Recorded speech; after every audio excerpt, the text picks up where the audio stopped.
नेहमीप्रमाणे उद्धव वाकरेंनी, हो मी त्याला वाकरे म्हणेन, कारण का जिहाद्यांच्या समोर वाकून वाकून त्याचा कणाच मोडलेला आहे,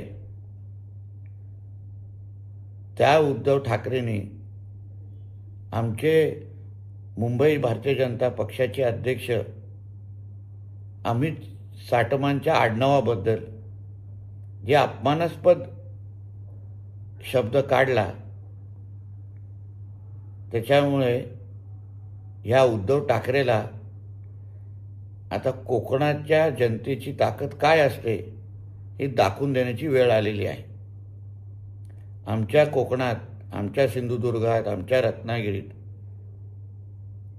असंख्य साटम आडनावाचे, परब आडनावाचे, सावंत आडनावाचे असंख्य कुटुंब वर्षानुवर्ष अभिमानाने राहतात. एक वेगळा मान आहे या आडनावांना. आणि तुम्ही जेव्हा ह्याच आडनावाची खिल्ली उडवता, तेव्हा तुम्ही एका व्यक्तीचे नाही, पण कोकणाच्या समस्त आमच्या भूमीचा, आमच्या ह्या मातीचा तुम्ही अपमान करतात, हे उद्धव वाकरेंनी लक्षात ठेवावं. मला विश्वास आहे की ह्या अपमानाचा बदला, वचपा मुंबईतला राहणारा माझा कोकणातली जनता निश्चित पद्धतीने मतपेटीतून दाखवून देईल.